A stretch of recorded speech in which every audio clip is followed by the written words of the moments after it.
Kalau antum masih ingat bagaimana seorang syekh besar Asy'ari hafal Al-Quran beliau, hafal ribuan hadis, tunduk, mengaku kalah, jujur dengan seorang anak muda Hamzani.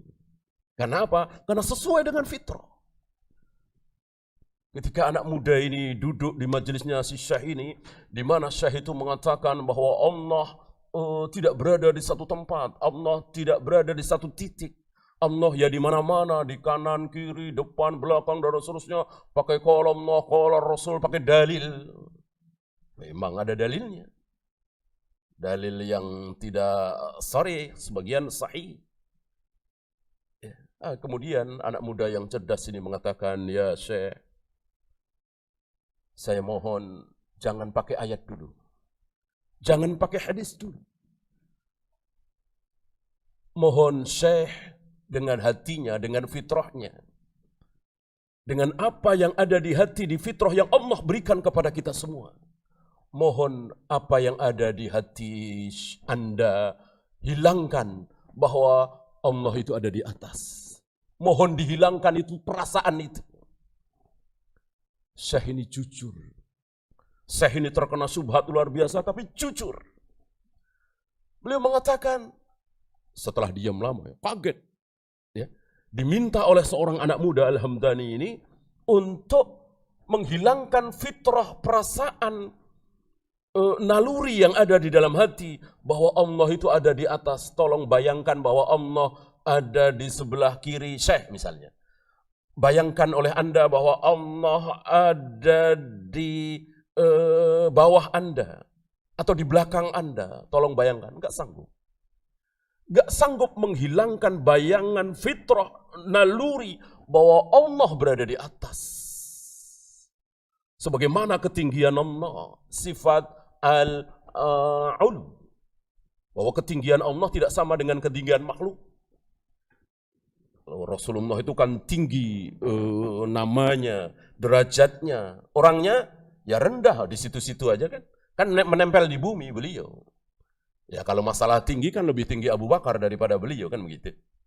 Ya, artinya ketinggian Rasulullah itu ilmunya, ketakwaannya, akhlaknya, namanya, sebutannya, bukan fisik. Nah, orang-orang yang terkena syubhat Mu'tazilah, Syariah, Maturidiyah dan seterusnya ingin menyamakan Allah dengan Rasulullah, dengan makhluknya. Jadi Allah Maha Tinggi itu apa? Ilmunya, kekuasaannya. Adapun zatnya tidak. Zatnya ya campur aduk dengan kita, bersama kita. Nah, ini batilnya di sini. Padahal yang benar, Allah itu tinggi namanya, tinggi ilmunya, tinggi kekuasaannya, dan tinggi zatnya. Dan itu makna bahwa Allah itu az-zahir, laisa fawqahu syai'. Tidak ada apapun di atas dia.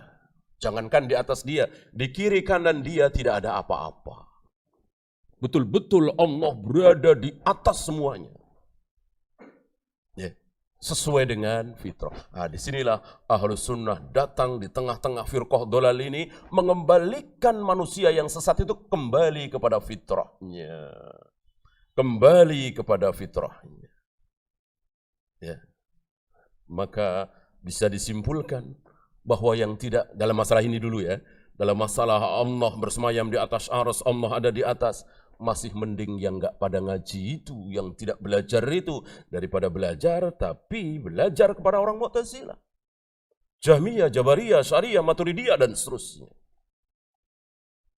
Kalau kita belajar dan ternyata sesuai dengan manhaj salaf Ahlus Sunnah wal Jamaah, walillahilham, nikmat yang luar biasa.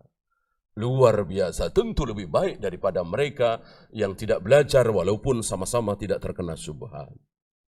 Ya, karena mereka hanya bisa untuk dirinya sendiri tanpa ilmu kan, tanpa hujah, tanpa dalil, qala Allah wa qala Rasul, tentu hanya bisa untuk dirinya sendiri. Ketika tidak terkena syubhat. Kalau terkena syubhat, barangkali lain lagi. Ya. Beda dengan yang punya pondasi ilmu. Syubhat datang, insya Allah selamat. Ya. Walaupun tentu kita tidak boleh mendekati syubhat.